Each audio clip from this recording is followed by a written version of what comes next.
Pai amado, muito obrigado, Senhor, por mais esse dia, mais esta manhã, em que as Tuas misericórdias, Senhor, foram renovadas. Obrigado, Senhor, pelo Teu Espírito Santo, que torna possível, Senhor, abrir a Tua palavra e entendê-la. Que o Senhor possa abrir os nossos corações, as nossas mentes, para aquilo que o Senhor tem para nós, Senhor. Capacite, meu Pai, a transmitir a Tua palavra com fidelidade, com temor e tremor, ó Pai, e que, única e exclusivamente, Pai, possamos hoje pensar e refletir a respeito daquilo que é a Tua verdade. Muito obrigado, Senhor, por Jesus, pela obra, pelo sacrifício que nos deu acesso a Ti, Senhor. Abençoa-nos, Senhor, em nome de Jesus. Amém. Bom dia. Bom, eu queria só começar fazendo uma pequena recordação, né, do que a gente já viu até agora. E também falar um pouquinho do que virá aí pela frente, né? Então nós começamos falando a respeito de João, né, e do Evangelho, propriamente dito, porque isso é o fundamento para que a gente entenda tudo que vem depois. Sem o entendimento daquilo que é o Evangelho, não faz sentido a gente discutir nada do que está aqui, né? Depois nós falamos a respeito do mundo, aquilo que o mundo oferece de dificuldades, das tentações, de tudo que está ao nosso redor e que tem, de certa forma, influência sobre aquilo que nós fazemos, pensamos, e da necessidade que tem, por meio do Evangelho, de desenvolvermos a nossa fé. Depois nós falamos a respeito do bom ânimo. O que significa bom ânimo, né? Em tempos tão difíceis como a gente tem vivido, com tantos desafios, com tantos cenários, né, que são desfavoráveis para nós, ter bom ânimo, nós vimos que é ter muita coragem. Coragem do quê? Coragem de assumir a nossa fé, coragem de enfrentar os problemas, sabendo que Deus... Sabendo que Deus... Então nós estávamos falando a respeito do ter de bom ânimo. O ter de bom ânimo, no nosso contexto, ele faz muito sentido, porque muitas coisas nos colocam numa posição de paralisia. Muito em função do medo, em função das ansiedades que a gente tem que lidar no dia a dia. E a palavra ela é muito clara quando a gente pensa no bom ânimo a partir da coragem que vem através do nosso Senhor Jesus Cristo e através do poder do Espírito Santo nas nossas vidas. Nós temos razão para ter medo? Não. Nós sentimos medo? Sim. Então, esse é o nosso contexto, né? E quanto melhor a gente tiver consciência de que esse é o nosso contexto, mais teremos chance de lidar com ele de uma forma que agrada a Deus e também de uma forma bastante positiva. Então, hoje nós vamos falar a respeito daquilo que é o homem. O que é o homem nesse contexto todo, né? Na próxima aula nós vamos falar de quem é Deus. Por quê? Olha só, se eu sei quem eu sou, se eu sei quem Deus é, faz sentido eu ter bom ânimo. Então hoje nós vamos falar um pouquinho do que é o homem, né? O que nós somos, né? De onde nós viemos, por que nós fomos criados, tentar achar algumas pistas relacionadas a esses assuntos que são assuntos importantes. Então, quem nós somos, né?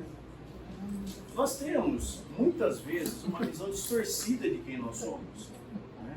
E não só a visão pode estar distorcida, como muitas pressões do dia a dia, muitas filosofias trazem para nós uma distorção ainda maior de quem é o homem, dentro do contexto do mundo e dentro do contexto da própria palavra de Deus, né? Eu lembro que quando eu era adolescente, tinha uma música que se cantava em algumas igrejas, que era assim, né? Você tem valor, você é uma pessoa especial, e ia por essa linha aí, né? E até que ponto, de fato, nós temos valor?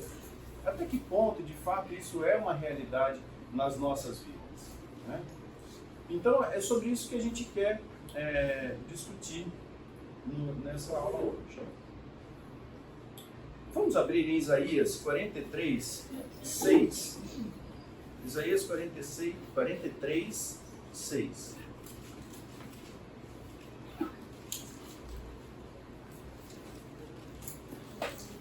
O texto diz assim: direi ao norte, entrega, e ao sul, não retenhas.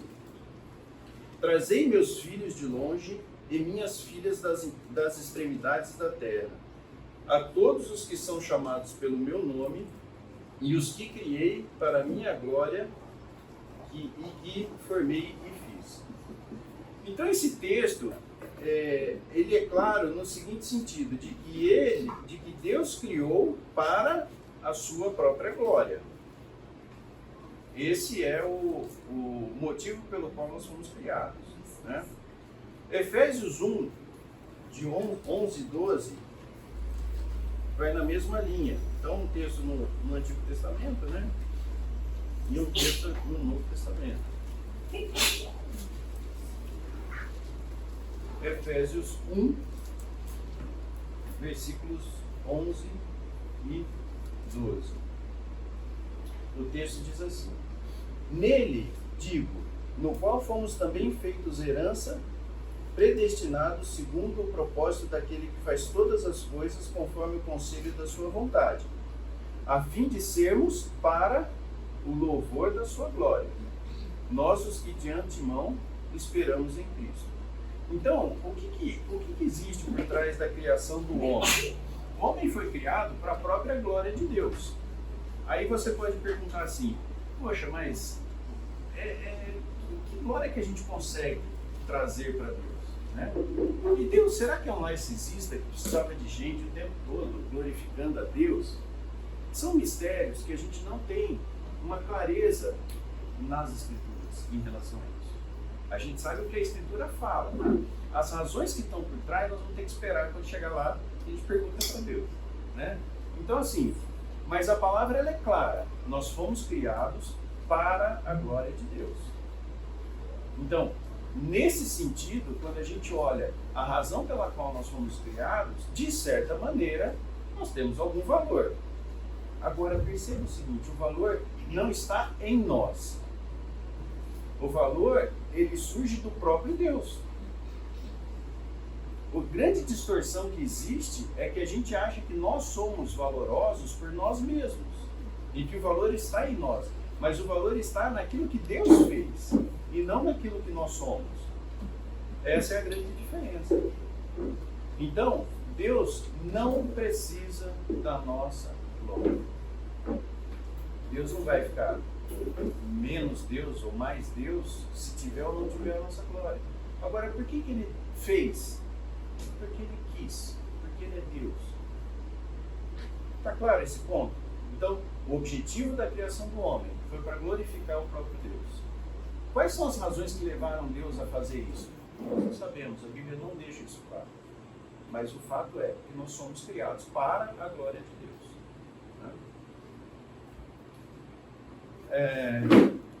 E nesta criação, a respeito da glória de Deus,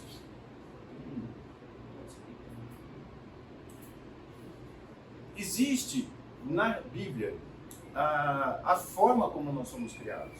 Que nós somos criados à imagem e semelhança do próprio Deus, que está em Gênesis 1, de 26 a 31. Vamos abrir o texto? Gênesis 1, 26 a 31.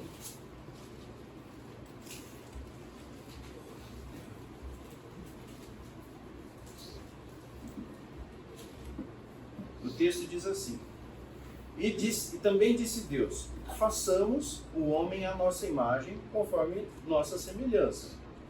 Tenha ele domínio sobre todos os peixes do mar, por todos aí acréscimo meu, sobre as aves do céu, sobre os animais domésticos, sobre toda a terra e sobre todos os répteis que rastejam pela terra. Criou Deus, pois, o homem à sua imagem, a imagem de Deus o criou, homem e mulher os criou. E Deus abençoou e lhes disse: sede fecundos, multiplicai-vos, enchei a terra e sujeitai-a. Dominai sobre os peixes do mar, sobre as aves dos céus e sobre todo animal que rasteja pela terra. E disse Deus ainda: eis que vos tenho dado todas as ervas que dão semente e que se acham na superfície de toda a terra, e todas as árvores em que há fruto, e dê semente. Isso vos será para mantimento. e a todos os animais da terra, e a todas as aves dos céus, e a todos os répteis da terra, em que há fôlego de vida, toda a erva verde lhe será para mantimento. Assim se fez. Viu Deus tudo quanto fizera, e eis que era muito bom. Houve a tarde e a manhã do sexto dia. Então, como nós já vimos nas aulas anteriores, essa é a única vez em que Deus fala que era muito bom. E foi logo após a criação do homem. E quando nós olhamos para aquilo que Deus coloca, a posição que Deus coloca o homem em relação a tudo que ele tinha criado, a gente vê que é uma posição de preeminência. Primeiro, é a única criação de Deus que é a sua própria imagem e semelhança. E segundo, ele ordenou que o homem dominasse a terra. Então, nós fomos criados para a glória de Deus. Nessa criação, Deus nos fez imagem e semelhança dele. E nós somos, os homens e mulheres, evidentemente, é o ápice da criação de Deus, daquilo que a gente conhece, que foi criado. Claro isso? Tudo isso por quê? Nós precisamos entender quem nós somos, o valor e o papel que nós temos. Se nós entendemos quem nós somos, se nós entendemos quem Deus é, tem todos os motivos para que a gente tenha bom ânimo. Não por nós mesmos, principalmente por quem Deus é. Mas eu preciso saber qual é a posição. Então, o que quer dizer imagem e semelhança? Imagem e semelhança não é igual, certo? Senão estaria escrito lá, vocês são iguais a Deus. Não é, é imagem e semelhança. Quando você pega o significado original da palavra imagem, ela diz similaridade, não é igualdade. Então, de alguma maneira, nós somos similares a Deus. E quando a gente fala de semelhança, quer dizer representatividade, que também não é igual.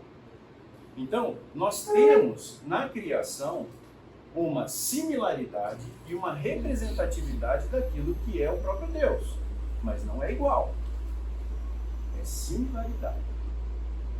Em Gênesis 5:3 tem um trecho que é curioso sobre dois aspectos, que diz assim, ó: viveu Adão 130 anos e gerou um filho à sua semelhança. É a mesma palavra. Conforme a sua imagem, ele chamou Sete. Então, dois pontos são interessantes. Primeiro, que são as mesmas palavras. E segundo, que aqui já não é mais a semelhança de Deus, certo? É a semelhança de Sete. Então... Não, desculpa. Então, assim, essa é uma verdade que nós precisamos ter para nós. Né? Só que existe uma questão aí, né? Que nós vamos falar um pouquinho mais para frente. Entrou o pecado. Na medida em que entra o pecado, nós perdemos 100% da semelhança com Deus? Não. Mas muitas imagens foram distorcidas. Então nós continuamos com imagem e semelhança de Deus, mas em muitos aspectos de maneira distorcida. Então, qual que é a nossa missão de vida? Né? Nós como seres humanos. Vamos abrir em Romanos 11:36.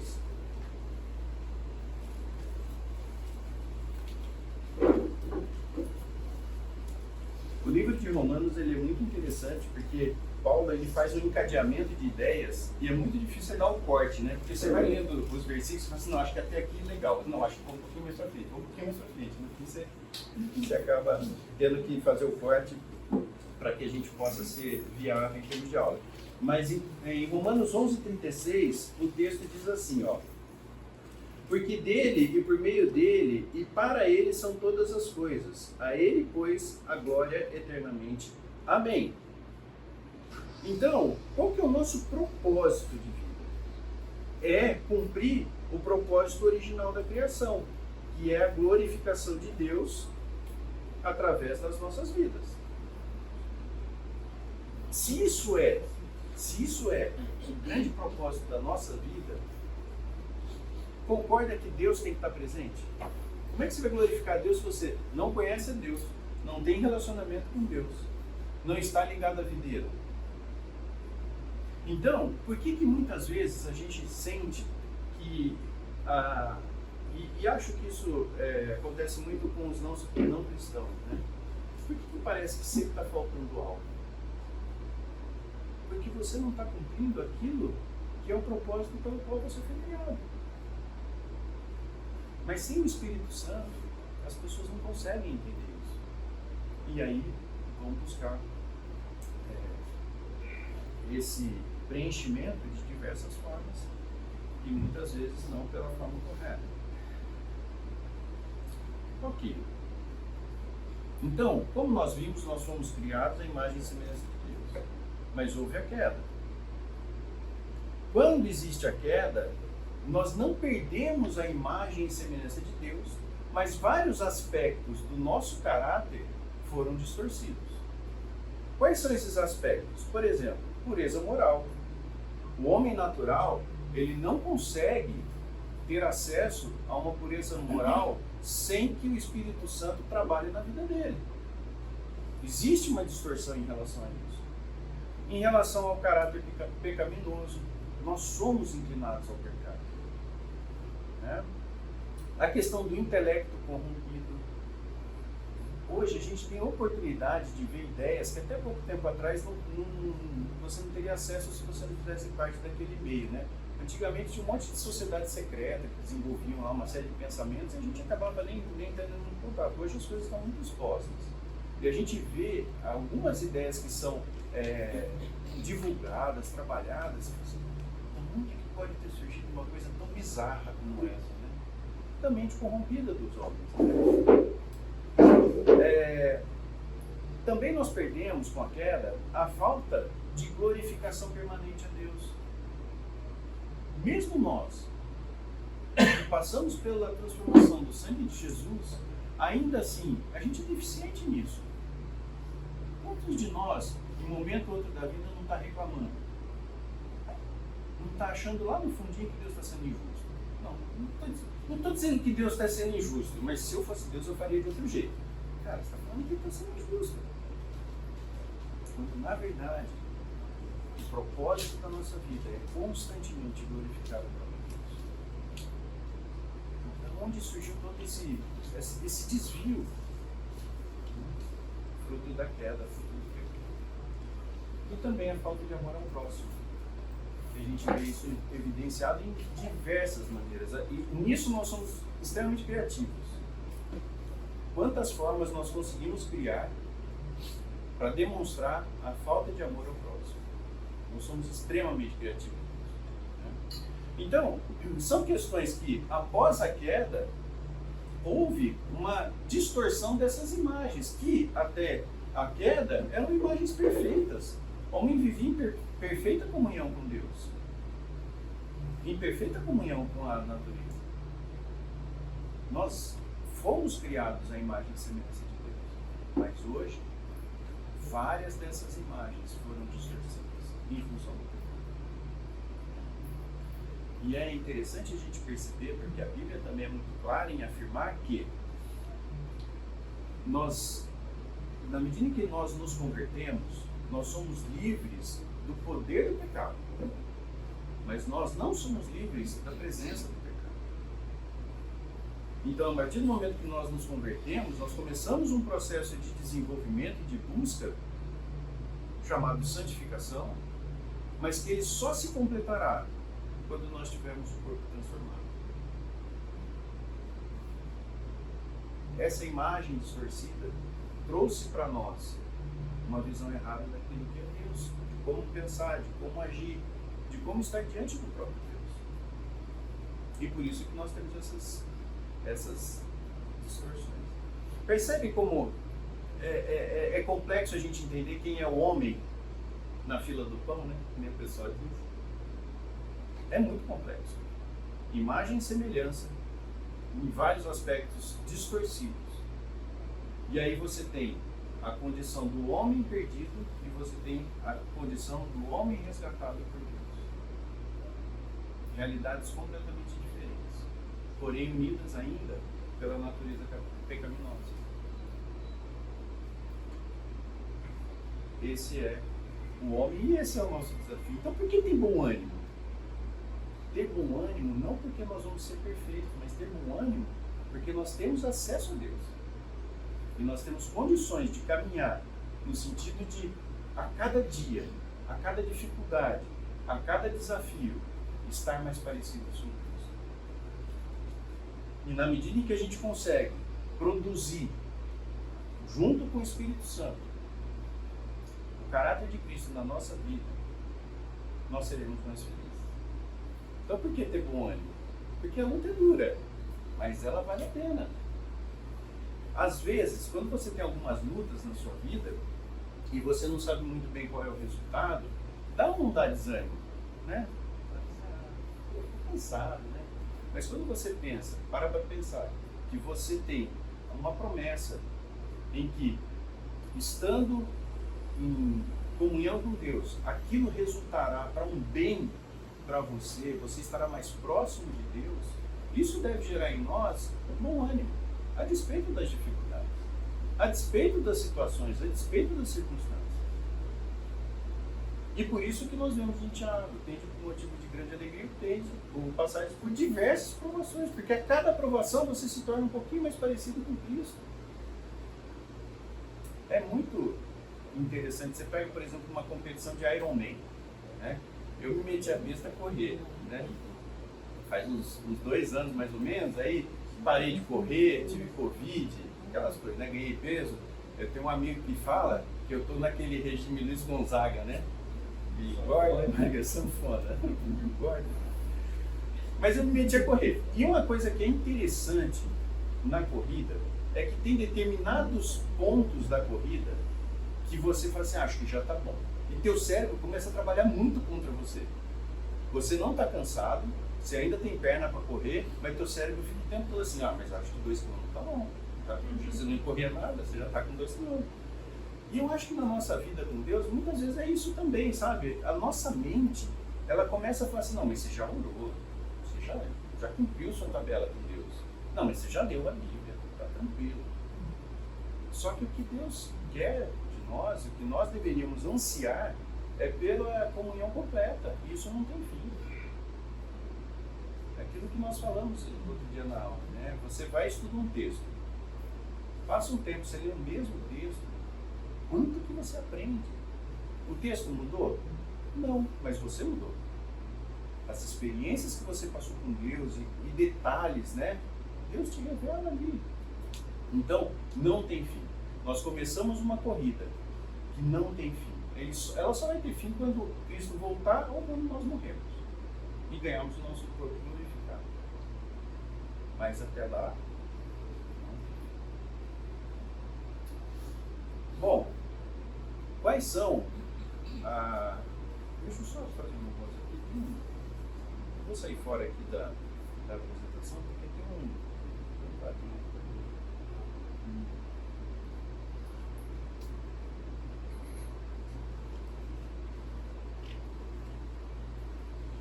Com a queda, nós tivemos como consequência o pecado, né? O pecado, ele pode estar traduzido de diversas formas. 2 são as principais. É quando você faz algo que Deus manda você não fazer, ou não fazer aquilo que Deus manda você fazer. Tem uma série de outras definições mais sofisticadas, mas essas daqui também são válidas. Em 1 João 3,4, quem puder abrir lá, 1 João, capítulo 3, versículo 4.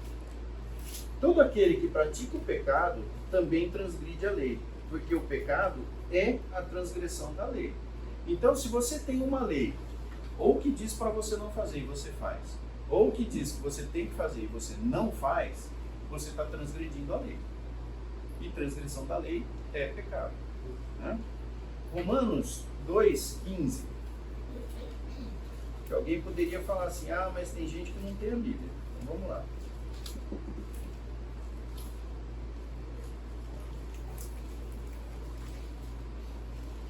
Romanos 2,15.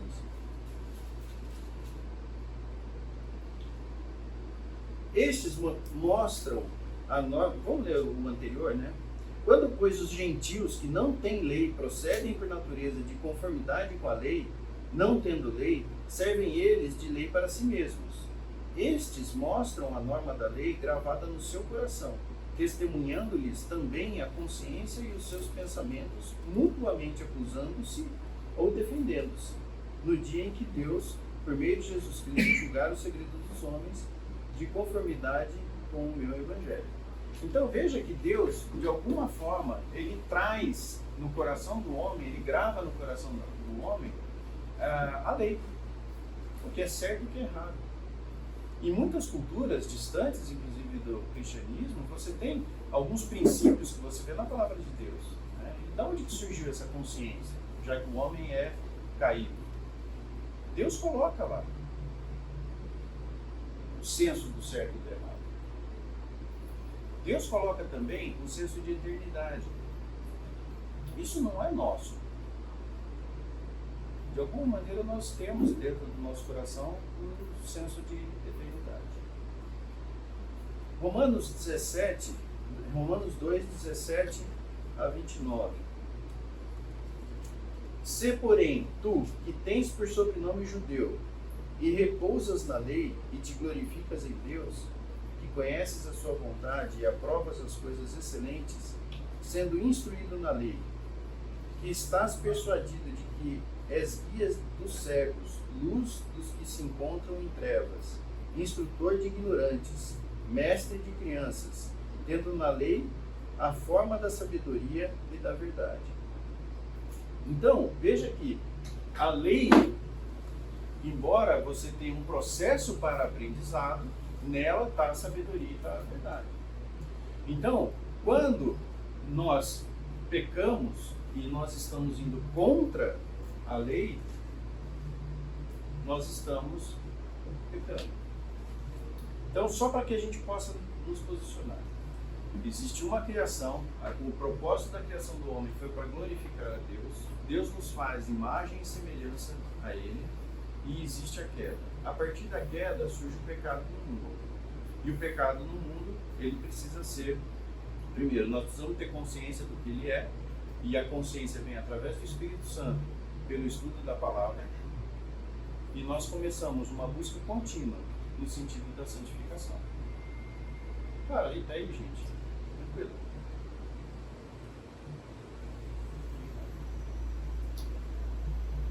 Acho que a gente tem que falar disso, né?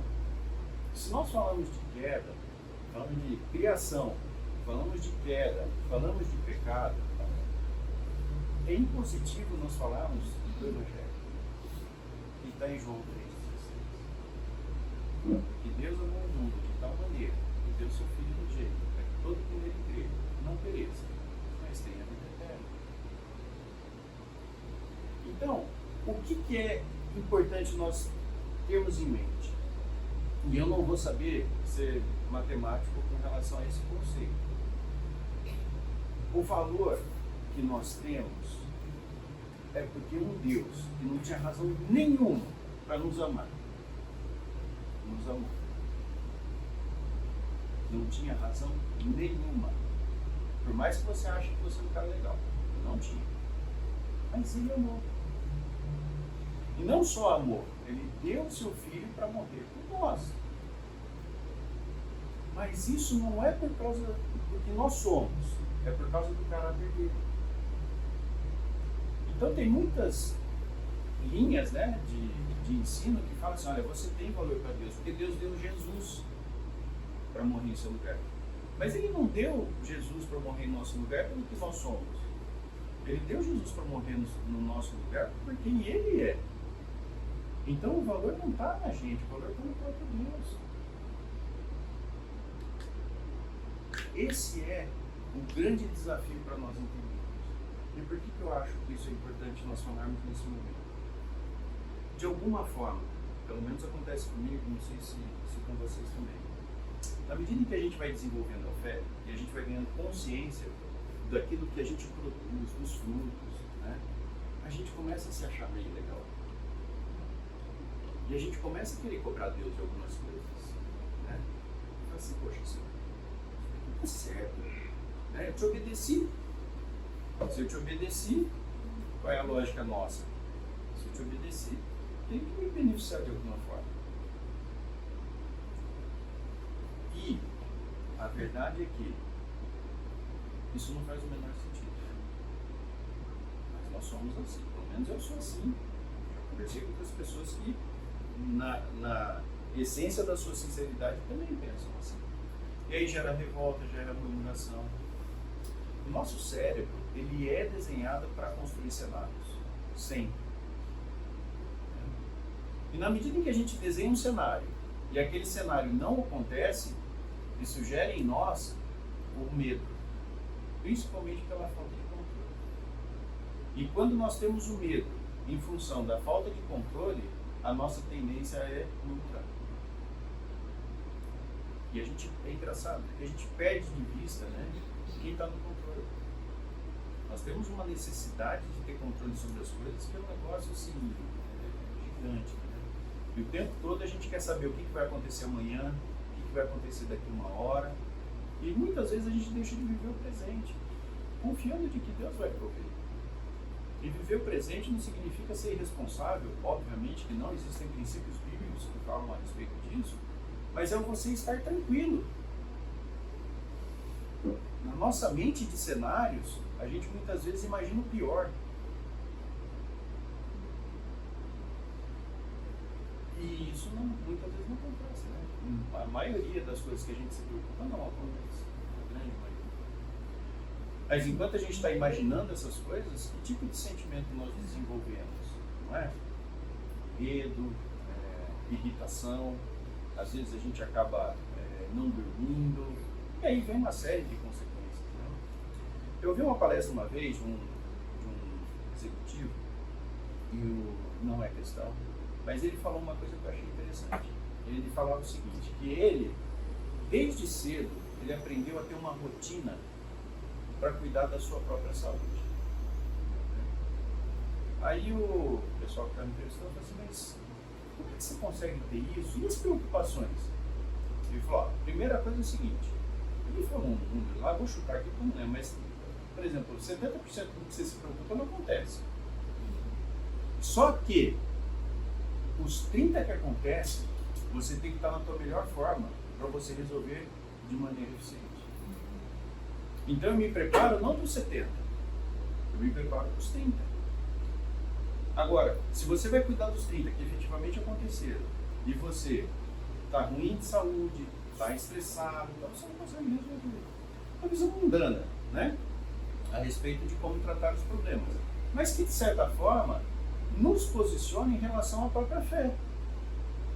Porque muitas vezes, quando a gente tem a oportunidade de estudar a palavra de Deus, numa condição onde você está tranquilo, onde você está com tudo a teu favor, com tempo, né? A gente fala assim, hoje que eu estou tranquilo, vamos lá tomar uma série. Não é? Nós somos assim. Só que o investimento na fé propicia você se preparar para os 30%. Quando vier as provações. É por isso que nós temos momentos na vida em que são mais tranquilos. É justamente para você se aprofundar na fé. E é engraçado que a gente inverte, né? Quando a gente está tranquilo, a gente baixa a guarda. Começa a apertar o cabo, aí a gente começa a estudar, né? Veja, não é que é errado buscar quando você está numa situação no deserto, não é errado. Mas por que quando está tudo bem a gente não aproveita também? Tudo isso, gente, porque a gente perde a consciência de qual é o nosso propósito, que é glorificar a Deus. Porque se isso fosse algo presente na nossa vida o tempo todo, nós não faríamos esse movimento. Porque estando bem ou estando ruim, teu propósito é o mesmo, glorificar a Deus. Mas a gente se deixa levar pelo dia a dia. A gente baixa a guarda. E aí é que está o grande desafio. Jesus é a resposta de Deus para a nossa vida. Nos resgatando quando nós éramos absolutamente sem valor nenhum. Somos. Mas Ele manda Jesus para nos salvar. E essa é a grande nova, esse é o Evangelho. E o interessante é que essa salvação Jesus proporciona para nós não é uma salvação para você ficar legal. Não. Olha o que o texto diz em João 10:10. É um texto bem conhecido, mas quem puder, abre lá. João 10:10.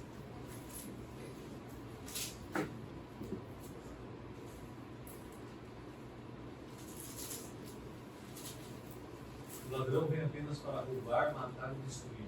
Eu vim para que tenham vida e tenham plenamente. Tem outras traduções que falam vida em? Gente, não é qualquer vida. Não é para você ter uma vida medíocre. Jesus não morreu por você para você ter uma vida medíocre. É para que você tenha vida e vida em abundância. O grande problema é que muitas vezes o pecado distorce a nossa visão do que é uma vida em abundância. Quando a gente pensa no que Paulo fala em Filipenses 4, né? Aprendi a viver bem em toda e qualquer situação, isso é vida em abundância. Tem maior liberdade do que essa? Em que você não precisa de circunstâncias para estar bem? Não tem maior liberdade que essa. Mas a nossa visão muitas vezes é distorcida do que significa vida em abundância. Algumas pessoas pensam, inclusive crentes, que vida em abundância é vida com bastante recurso. Ou que vida em abundância é muita saúde, sei lá. E aí vai. Então, ter vida e vida em abundância. Isso é o que Cristo proporciona para nós. Vamos abrir no Salmo 16:11, que ali tem mais alguns conceitos importantes. Salmo 16:11.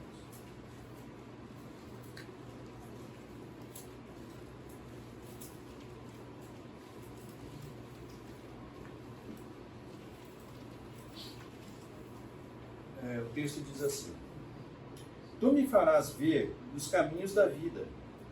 Na tua presença, a plenitude de alegria. Na tua destra, delícias perpetuamente. Gente, o salmista aqui, ele não está falando que é qualquer coisa.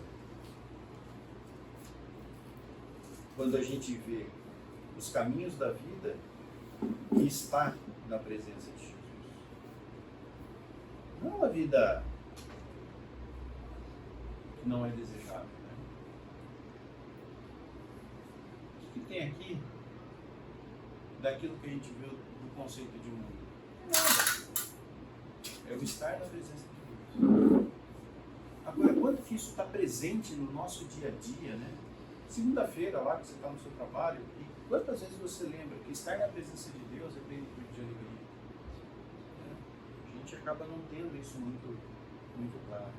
Salmo 73, 25 e 26.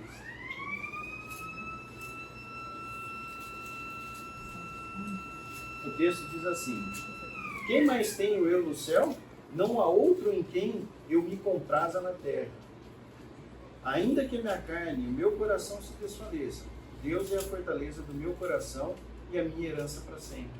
Olha que visão clara de quem é Deus, do relacionamento com Deus. Então a alegria está vinculada a isso. E eu queria só, a gente pode inclusive sair e fazer o nosso intervalo, mas eu queria passar essa música aqui para vocês, porque essa música ela tem uma concepção que eu acho muito interessante, que é o estar diante do altar de Deus. Eu acho que tem muito essa imagem da glorificação de Deus. Então eu queria, podemos levantar e tomar o nosso café, mas que a gente pudesse ter essa música em mente, porque ela traz muito desse conceito do que o melhor é estar diante do altar de Deus. E aí a gente já sai para o nosso intervalo.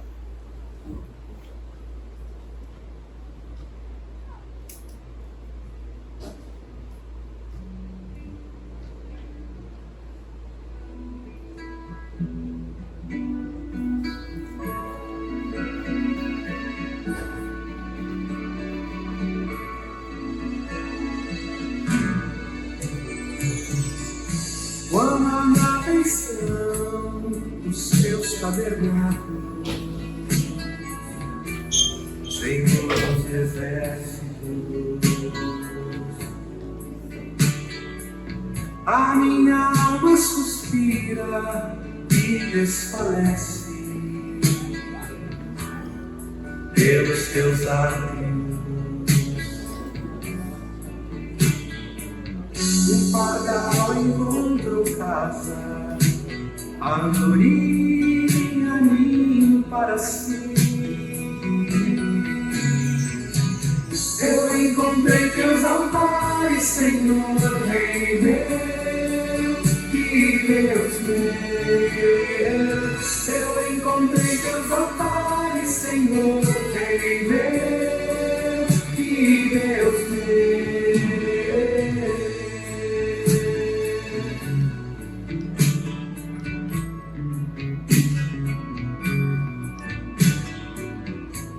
Bem-aventurados aqueles que habitam em tua casa, pois um só dia, Senhor, dos teus átrios vale mais que mil. O pardal encontrou casa, a andorinha ninho para si. Eu encontrei teus altares, Senhor, Rei meu, que Deus meu. Eu encontrei teus altares, Senhor, Rei meu, que Deus meu.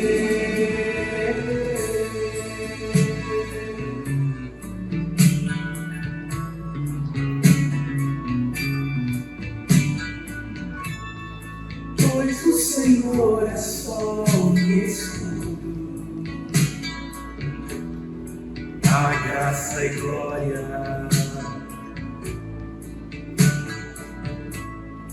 Não negará bem algum aos que vivem corretamente. O pardal encontrou casa, a andorinha ninho para si. Eu encontrei teus altares, Senhor, Rei meu, que Deus meu. Eu encontrei teus altares, Senhor, Rei meu, que Deus meu. Eu encontrei teus altares, Senhor, Rei meu, que Deus meu. Eu encontrei teus altares, Senhor, Rei meu, que Deus meu.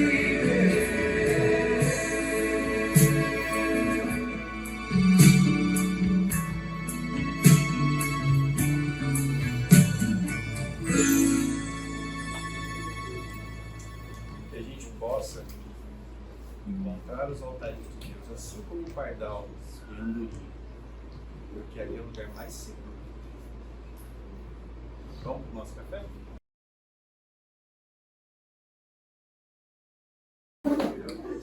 Ainda falando a respeito dos teus altares, uma das coisas que eu vejo como estar no altar de Deus tem tudo a ver com obediência, né? E obedecer, ela tem alguns componentes que eu acho que é importante nós falarmos. Tem hora que Deus pede para a gente obedecer, mas que para nós não faz o menor sentido, verdade ou não? E situações que a própria palavra traz, né? Quando Deus pede para Abraão sacrificar Isaac, é estranho, né? Então tem situações na nossa vida que Deus exige obediência, independente da minha motivação, independente acho que essa pilha também não está boa. Independente da motivação, independente daquilo que eu entendo que é o melhor. Por que muitas vezes a gente busca atalhos, né? Deus fala, mostra claramente, ó, você tem que seguir por aqui. E a gente começa a querer negociar com Deus, né? Então, estar no altar de Deus é estar em obediência. E isso é entender que você ali está mais seguro, né? Assim como o pardal e a andorinha. Então, nós temos que falar a respeito de santificação. Santificação é um processo que ele começa na conversão e ele vai até a volta de Jesus ou até que nós morramos, né? E eu achei essa definição, está bem pequenininho, né? Mas a frase diz assim, ó: santificação é uma obra progressiva da parte de Deus e do homem que nos torna cada vez mais livres do pecado E semelhantes a Cristo. Alô?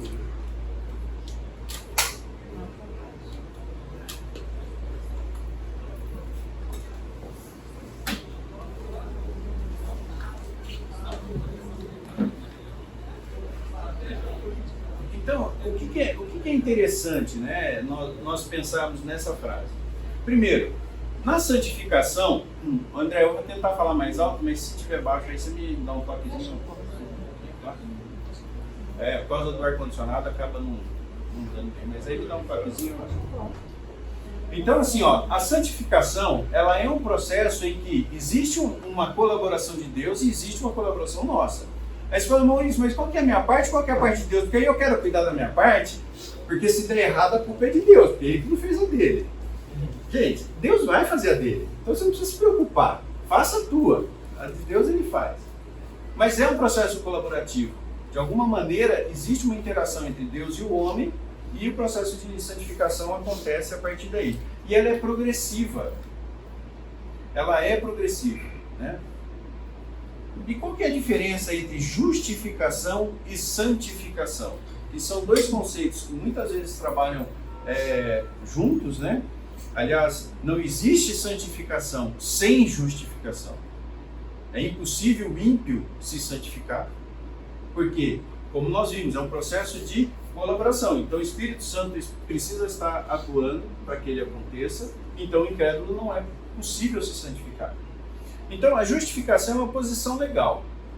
Quando Jesus fala lá, né, está consumado, no escrito de dívida daquela época, quando o condenado pagava sua dívida, era escrito no escrito de dívida dele, está consumado, ou seja, está pago, né? E foi isso que Jesus fez por nós. Então, essa condição é uma condição legal, é uma posição onde você, de uma vez por todas, está livre da culpa do pecado, por causa de Jesus Cristo. A santificação, ela é uma condição interna, ela não é uma condição definitiva, ela é uma condição interna. Na justificação é feito de uma vez por todas, você não perde a salvação. Na santificação, ela continua por toda a vida. Você nunca vai achar uma pessoa que chegou no estágio e fala assim, bom, eu cheguei no máximo. Não chega. Tá? Quem disser isso já pode começar a nivelar ele por baixo, porque no mínimo é mentiroso. Na justificação, a obra é inteiramente de Deus, né? Na santificação, existe uma cooperação do homem, que a medida dessa cooperação não é clara na Bíblia. A gente sabe que existe uma cooperação, mas qual que é a minha, né? Vamos fazer um traço aqui, daqui para cima é Deus, não existe. Não existe, não é claro aqui na Bíblia. A justificação ela é perfeita nesta vida. Você já é salvo, você já desfruta da vida eterna. Isso é um fato consumado. A santificação, ela nunca será perfeita nesta vida, por causa da presença do pecado. E a justificação, ela é igual para todos os cristãos. Todos aceitaram Jesus Cristo como seu Senhor e Salvador, já usufruem de todos os benefícios da justificação no momento em que crê. Todos, sem exceção. Na santificação, ela ocorre em maior grau ou menor grau em alguns cristãos. Então existe uma diferença. A santificação, ela nasce a partir da justificação. Mas são posições diferentes que acontecem pelo mesmo motivo, pelo fato de Cristo ter morrido por nós, quando nós éramos ainda pecadores. E o processo de santificação, ele vai sendo construído a cada instante, cada vez que nós respiramos, a gente vai construindo o processo de santificação em harmonia e em cooperação ao Espírito Santo. Então, vamos ver lá em Romanos 6, de 11 a 14. Esse é um daqueles textos que eu comentei com vocês, né? Você começa a estudar, aí você fala assim, não, acho que eu vou pôr mais um versículo. Não, acho que esse versículo aqui também faz... E no fim, você acaba tendo que fazer o corte só por causa de... Romanos 6, de 11 a 14. Se alguém achou, pode ler, por favor. Assim também vocês considerem-se mortos para o pecado, mas vivos para Deus em Cristo Jesus. Portanto, não permitam que o pecado reine em seu corpo mortal, fazendo com que vocês obedeçam às suas paixões. Também não ofereçam os membros do corpo ao pecado como instrumentos de injustiça, mas, como pessoas que passaram da morte para a vida, ofereçam a si mesmos a Deus e ofereçam os seus membros a Deus como instrumento de justiça. Porque o pecado não terá domínio sobre vocês, pois vocês não estão debaixo da lei e sim da graça. Aqui é a essência do processo de santificação. E essa é a parte que nos cabe. Agora, Deus não colocaria isso na Bíblia se isso não fosse plenamente possível na nossa vida. Então essa é a parte que nos cabe, né? Questões voltadas para não obedecer às nossas paixões, né? Não oferecer os nossos membros no corpo ao pecado, não sermos instrumento de iniquidade, né? Então são coisas que mesmo depois que você foi justificado, ainda estão presentes no nosso dia a dia. E a nossa luta é combater as nossas próprias paixões. Tanto é que é muito mais presente no Novo Testamento questões voltadas à responsabilidade do cristão do que propriamente, por exemplo, a influência de demônios na vida. O Novo Testamento ele é recheado de questões em que você tem que resolver e fazer de acordo com aquilo que Deus manda. Pode perceber, questão de endemoniados e tal é muito menos frequente. Por quê? Porque Deus nos capacita. A atuação do Espírito Santo mudou. Quando Jesus é assunto aos céus e o Espírito Santo desce e passa a habitar em cada um de nós, torna possível que nós desenvolvamos a nossa fé por meio do Espírito Santo. Então, muitas vezes, quando você está naquela luta, sabe que você é capacitado, não por você, mas pelo Espírito Santo, a resistir às tentações, a ter disposição para estudar a palavra de Deus. Né? Mas você tem que encontrar o altar de Deus, que é o lugar mais seguro que você pode estar. Quando você está fora, e isso existe a possibilidade de você sair, né, do altar de Deus, é que você se expõe aos riscos. Então, a fonte de poder para a liberdade do pecado está firmada por meio da virtude do poder do Espírito Santo e do Cristo ressurreto, atuando em nós para que possamos resistir às tentações e seduções do pecado. Isso está em Romanos 6, 17 e 18. É um pouquinho mais para frente aí, né? O texto diz assim, ó: mas a graça de Deus, porque outrora escravos do pecado, contudo viestes a obedecer de coração a forma de doutrina a que fostes entregues. E uma vez libertados do pecado, fostes feitos servos da justiça. Ou seja, nós não somos mais escravos do pecado. Enquanto o ímpio, sim. O ímpio, ele não consegue se libertar do pecado, mas nós não.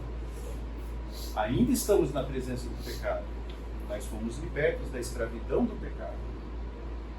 Então, se eu estou ligado à videira, se eu mantenho minha comunhão com Deus, minha comunhão com Cristo, eu sou capaz de produzir frutos.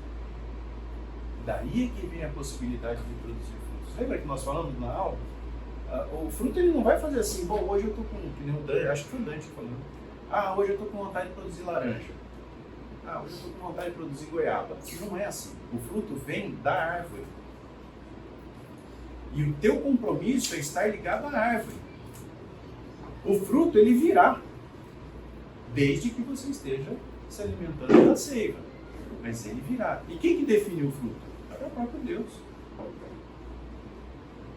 Essa é a lógica, né, da santificação. Então, muitas vezes nós gostaríamos de produzir um determinado fruto que para aquele momento, dada a sua situação e o objetivo que Deus tem de transformar o seu caráter, não é o fruto que Deus naquele momento vai te conceder. Ah, mas eu queria tanto passar na faculdade X. Vai produzir em você, na sua família, né, em você, o caráter de Cristo? Se isso cooperar para isso, muito provavelmente Deus permitirá que isso aconteça.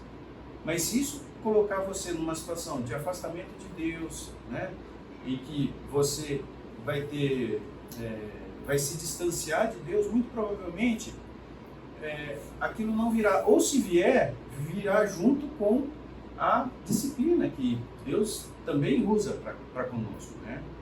Existem situações em que a nossa fé é testada.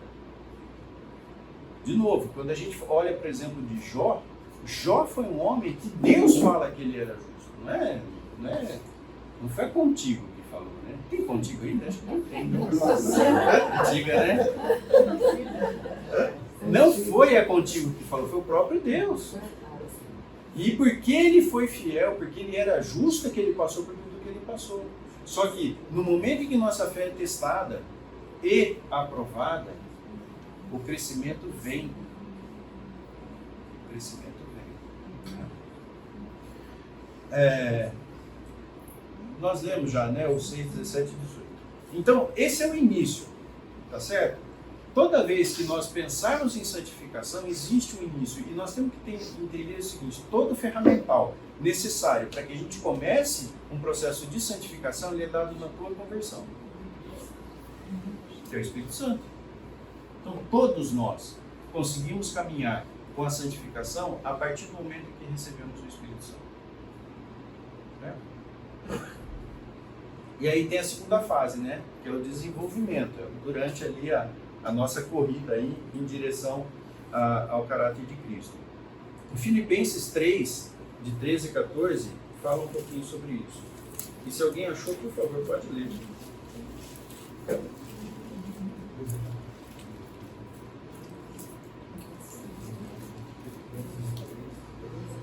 Filipenses 3, de 13 a 14. É 3. Filipenses 3, de 13 a 14. Irmãos, quanto a mim, não julgo haver alcançado, mas uma coisa faço, esquecendo das coisas que para trás ficam e avançando para seguir diante de Cristo, eu sigo para o alvo, para o prêmio da soberana vocação de Deus em Cristo Jesus. Prossigo para o alvo. Percebe que a santificação, ela será mais presente na sua vida se você não perder de vista qual é o alvo. Porque eu não sei se vocês já viveram essa situação, aqui tem pessoas que dão aula também. Você começa a dar aula sobre um tema, não é verdade? O que você é testado naquele tema é um negócio assim, assombroso. Por isso que eu queria dar a próxima aula prosperidade, riqueza e saúde. Mas é muito interessante. Isso eu não sei se você, por estudar o tema, você se torna mais sensível e aí você começa a perceber mais isso. Mas você começa a falar, por exemplo, de bom ânimo. Gente, tem sido uma luta ter bom ânimo. Por quê? Porque parece que ou você, por estudar, desenvolve uma sensibilidade maior para o tema, ou de fato Deus começa a testar para ver se aquilo que você está falando, você pratica. É muito interessante isso, né? E quem dá aula aqui sabe do que eu estou falando, né, Marcelo? Né? É muito interessante isso. Você começa a dar aula, aquele tema parece que vem uma outra coloração, né? Hebreus 12, 1 a 2. Hebreus 12. E aí só uma observação, né, Maurício? Uhum. Quando você vai para Tiago 3:1, né? Que vai falar que por conta disso você vai ter um juízo ainda maior diante de Deus. Você fala, será que eu largo de dar aula, largo de dia. É engraçado isso, né? Mas é verdade, a responsabilidade e a cobrança é maior, né? Mas também acho que a gente tem, né, que desenvolver a seguinte visão. Quem te capacita é o Espírito Santo. O valor não está em quem está aqui. Mas o Espírito Santo te capacita. Então, também, de certa forma, apesar da responsabilidade, né, é confortável por causa disso. Porque se eu estiver falando assim, poxa, eu tenho que fazer, estou frio. Mas se eu pensar assim, olha, o Espírito Santo comunica, o Espírito Santo fala, então isso torna, né, mais fácil. Mas é uma verdade. Hebreus 12, 1-2. Se alguém achou, pode ler, por favor. Portanto, nós também, pois que estamos rodeados de uma tão grande número de testemunhas, deixemos todo o embaraço e o pecado que tão de perto nos rodeia e corramos com paciência a carreira que nos está proposta, olhando para Jesus, autor e consumador da fé, o qual, pelo gozo que lhe estava proposto, suportou a cruz, desprezando a afronta, e assentou-se à destra do trono de Deus. Então é muito interessante a gente perceber, né, o quanto que a Bíblia fala a respeito do alvo, né, daquilo que está sendo proposto, de tudo que diz respeito ao desenvolvimento. E isso muitas vezes não está muito presente para nós. Né? Os afazeres da vida acabam tirando essa prioridade que deve ter na nossa vida. Né? Então, se livrando do peso. Como é que a gente se livra do peso do pecado? É confessando. Confessando, Senhor, olha, aqui eu errei, me perdoa, né? Confessar os pecados diante de Deus. Então você vai aliviando o peso. Se você vai aliviando o peso, você consegue progredir com mais desenvoltura. 1 Coríntios 3, 1-9. 1 Coríntios 3, 1-9.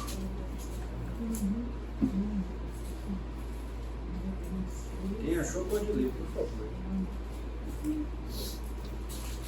Eu, porém, irmãos, não vos quero falar como a espirituais, sim como a carnais, como a criança em Cristo. Leite vos dei a beber, não vos dei alimento sólido, porque ainda não podíeis suportá-lo. Nem ainda agora podeis, porque ainda sois carnais. Porquanto, havendo entre vós ciúmes e contendas, não é assim que sois carnais e andais segundo o homem?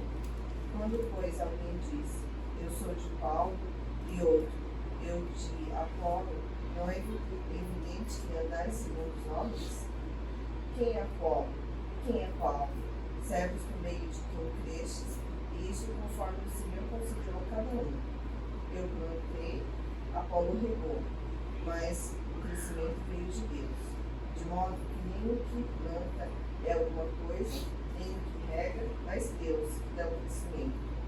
Ora, o que planta e o que rega são um, e cada um receberá o seu galardão segundo o seu próprio trabalho, porque de Deus somos cooperadores. Lavoura de Deus, edifício de Deus sois vós.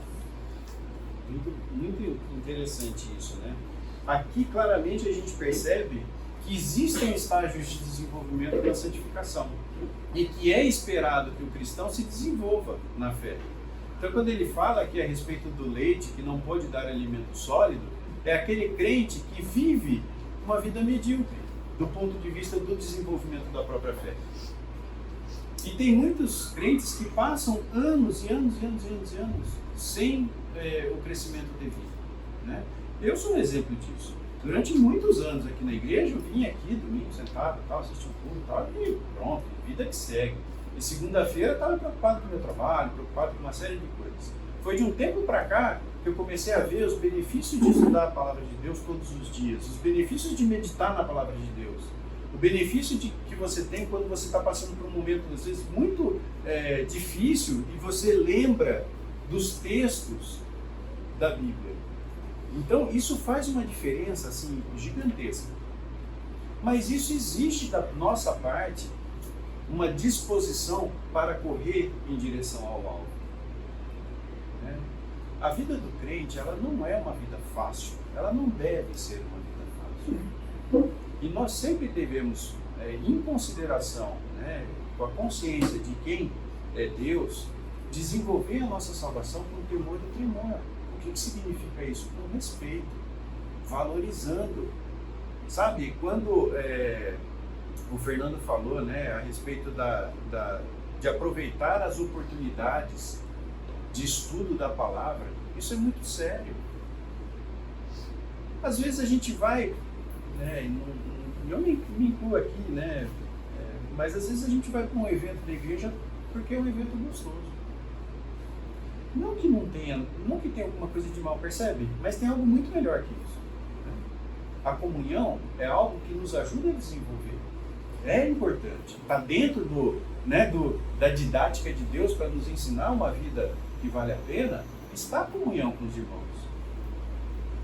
Mas a gente precisa ajustar o foco para aquilo que de fato tem valor. Essa figura que você mostra que é muito interessante do atleta, e também a Bíblia traz, contando para o alto.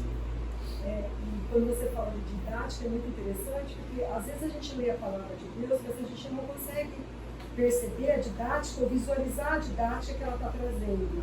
Se nós pensarmos que um atleta, ele faz uma série de coisas para ele conseguir o que ele quer, e a gente como cristão, a gente não faz essa série de coisas para conseguir o que a gente quer, que é ficar lá diante do Pai, do Criador, do Deus Todo-Poderoso, entendendo aquilo que o Fernando trouxe. É uma coisa assim, porque o atleta, o que ele faz? Ele deixa de sair, ele acorda muito cedo, ele se alimenta do que tiver que se alimentar, ele faz o que ele tiver que fazer, e às vezes a gente tem uma dificuldade de visualizar isso. Para pegar aquela coroa, aquela medalha, aquele plano, quando a gente vê a Olimpíada, a gente se emociona diante da televisão com os atletas que conseguem, mas a gente não consegue se emocionar com a nossa própria vida, da gente querer também essa coroa que a Bíblia fala que é incorruptível, que é a melhor de todas. Então a gente não faz tudo o que a gente poderia como atleta para alcançar esse prêmio da eterna vocação que está falando a palavra. E a gente deveria pensar sobre isso, assim, didaticamente, como você falou. Exatamente. Né? Vir aqui é essa oportunidade de didaticamente você visualizar essas coisas.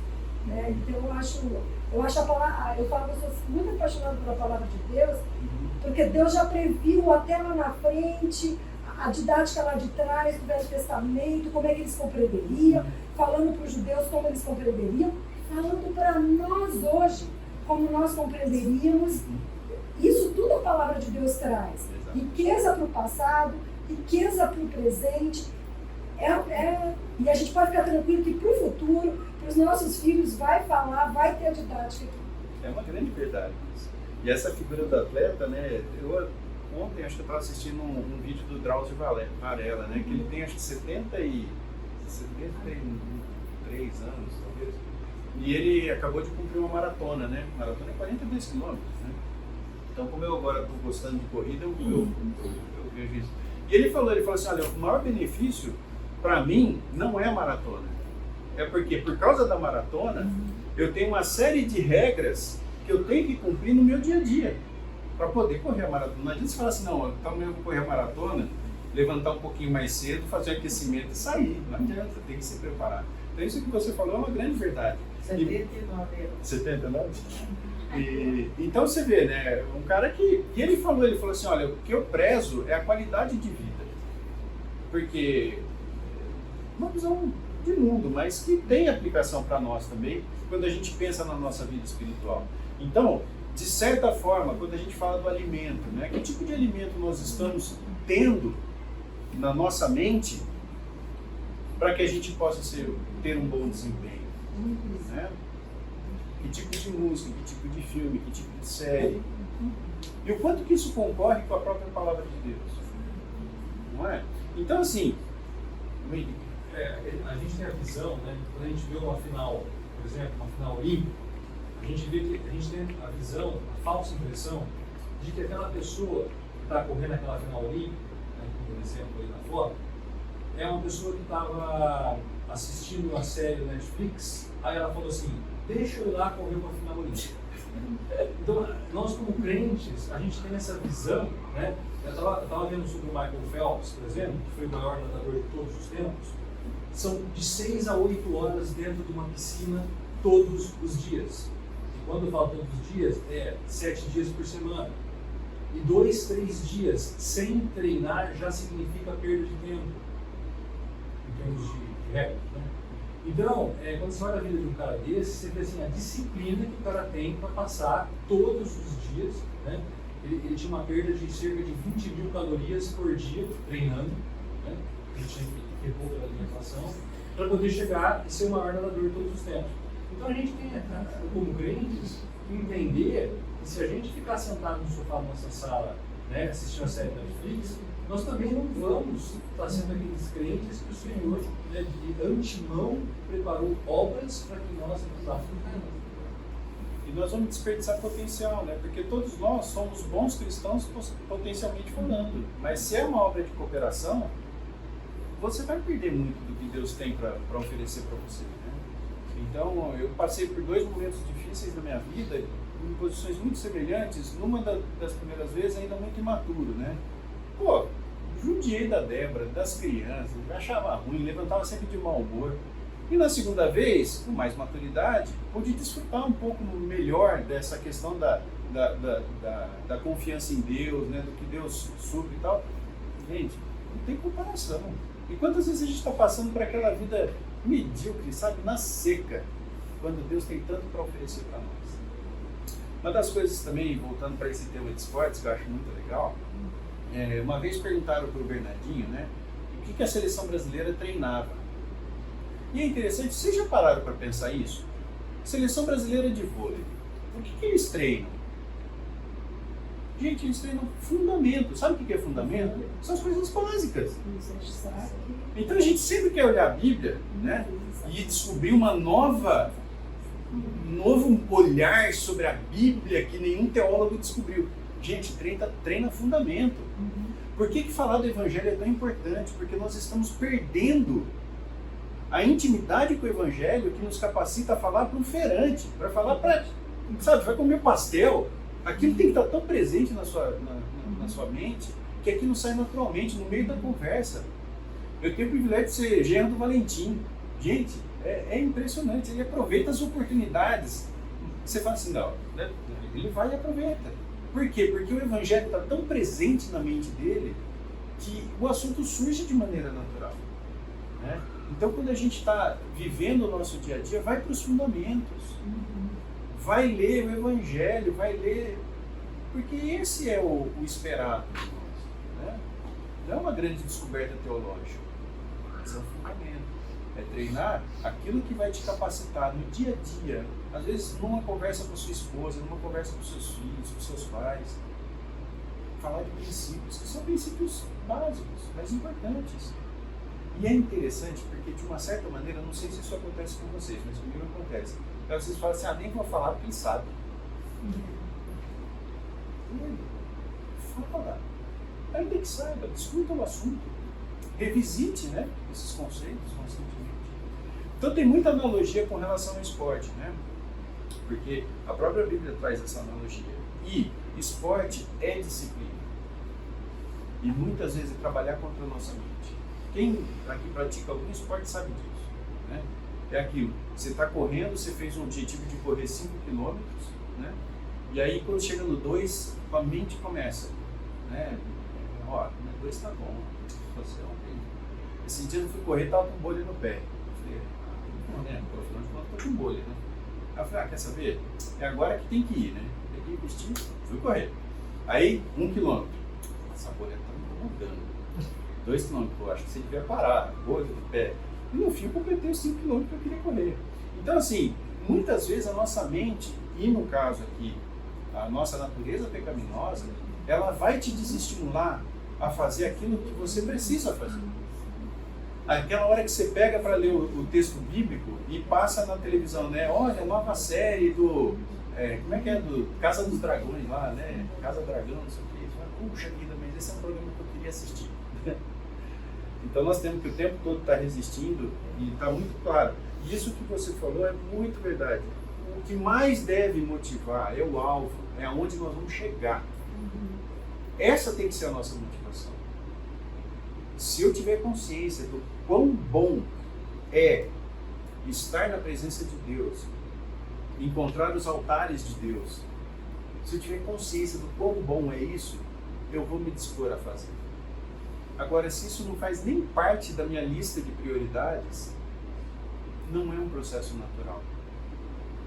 Porque naturalmente nós somos inclinados ao pecado. Quer decair na sua santificação? É só você não fazer nada. Tempos de pandemia, quanto nós perdemos a comunhão, verdade ou não é? E aí quando a gente pode voltar a reencontrar as pessoas, bater uma conversa.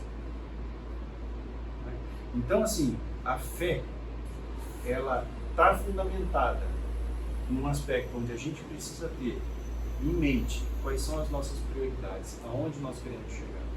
Porque aí, até lidar com situações difíceis, você começa a entender de uma forma diferente. Porque você vai falar assim, não, mas eu estou passando por isso, mas Deus está trabalhando esse aspecto do meu caráter, que é um aspecto importante. Quando eu estive desempregado, eu tinha plena consciência de que o meu trabalho era o meu Deus. Eu tinha plena consciência disso. Eu tinha transformado o meu trabalho no meu Deus. Eu me dedicava, e eu estudava, eu fazia tal. E saía depois do trabalho, né, todo orgulhoso de ter realizado o que eu realizei lá. Tonto, né? Tonto. Mas graças a Deus, pela sua misericórdia, Deus trabalhou em meu coração. E hoje eu estou longe de ser perfeito. E esse eu sei que é um ponto que eu posso cair a qualquer momento. Mas a experiência que eu pude viver com Deus me deu alguns, sabe assim, aqueles gatilhos, fala assim, isso daqui, sabe a casca de banana? Assim, não é fazer que nem aquele outro, né, que fala assim, dá uma casca de banana, lá vou eu escorregar de novo. Não. Você vê a casca de banana, você foge dela. Muito bom. E nós temos a fase da santificação completa, que está em Filipenses 3, 20 e 21.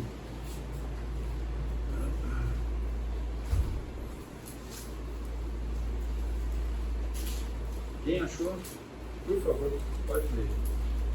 Pois a nossa pátria está nos céus, de onde também aguardamos o Salvador, o Senhor Jesus Cristo, o qual transformará o nosso corpo de humilhação para ser igual ao corpo da sua glória, segundo a eficácia do poder que ele tem de até subordinar a si todas as coisas. Esse vai ser a nossa linha de chegada, que não vai acontecer. Mas isso não deve nos desestimular. Porque, que nem o Henrique falou, existem boas obras que são preparadas para nós. E participar dessas boas obras é motivo de alegria, é motivo de satisfação. Então, nós devemos saber o seguinte, nós vamos correr para o alvo, mas o alvo ele vai ser efetivamente colocado quando nós morremos ou quando Cristo voltar. E nós recebemos o corpo ressurreto. Né? Bom, vamos abrir em 1 Tessalonicenses 5:23 para a gente poder... Então nós falamos aqui, só para ficar claro, né? Nós falamos do nosso papel, certo? E agora nós vamos falar um pouquinho daquilo que é o papel de Deus na santificação. 1 Tessalonicenses 5:23. Quem achou também pode ler, por favor, só para a gente ganhar um pouquinho mais de tempo. O mesmo Deus da paz vos santifique em tudo, e o vosso espírito, alma e corpo sejam conservados íntegros e irrepreensíveis na vinda do nosso Senhor Jesus Cristo. Percebe a participação de Deus na santificação? Que o Deus vos santifique. Então, Deus participa da santificação. Né? E Hebreus 12, de 5 a 11.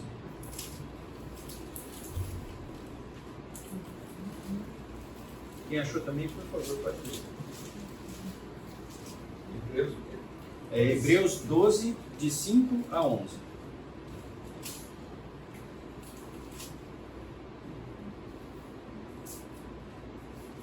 Hebreus 12, de 5 a 11. estáis esquecidos da exortação que, como a filhos, discorre convosco. Filho meu, não menospreze a correção que vem do Senhor, nem desmaies quando por ele é reprovado, porque o Senhor corrige a quem ama e açoita a todo filho a quem recebe. É para a disciplina que perseverais. Deus vos trata como filhos, pois que filho há que o pai não corrige? Mas se estáis sem correção, de que todos se têm tornado participantes, logo sois bastardos e não filhos. Além disso, tínhamos os nossos pais, segundo a carne, que nos corrigiam e os respeitávamos. Não havemos de estar em muito maior submissão ao Pai espiritual, então viveremos, pois eles nos corrigiam por pouco tempo, segundo melhor lhes parecia. Deus, porém, nos disciplina para aproveitamento, a fim de sermos participantes da sua santidade. Toda disciplina, com efeito, no momento não parece ser motivo de alegria, mas de tristeza. Ao depois, entretanto, produz fruto pacífico aos que têm sido por elas exercitados, fruto de justiça.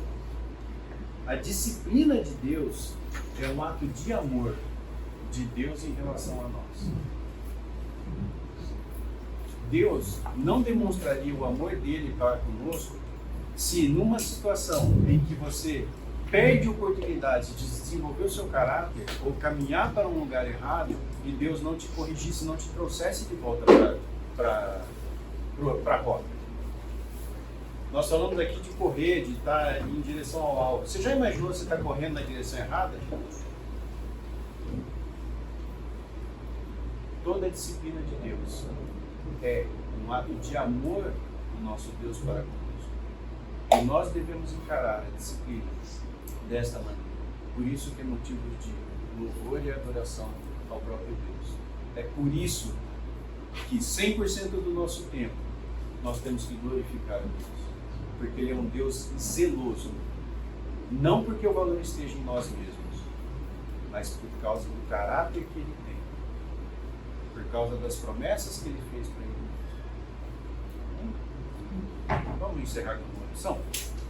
Senhor Deus, muito obrigado, Pai, pelo privilégio de termos o Senhor ao nosso lado, Pai. Obrigado pelas disciplinas, obrigado pelas provações que nos fazem mais parecidos com Cristo, Senhor. Pai, abençoa cada um aqui e que possamos, Senhor, criar uma consciência daquilo que de fato tem valor. Que o Senhor nos abençoe, Pai, e nos dê a disposição para estarmos constantemente te glorificando, porque é isso, Pai, que mais importa na nossa vida. Faça, Senhor, com que a gente ame a Tua palavra, Pai. Faça com que a gente sinta prazer em estar nos Teus altares. Que o Senhor possa transformar as nossas vidas e que possamos ser crentes, ó Pai, santificados pela Tua verdade e pelo poder do Seu Espírito Santo. Abençoa-nos, Senhor, esse domingo e que possamos ter uma semana na Tua presença. Em nome de Jesus. Amém.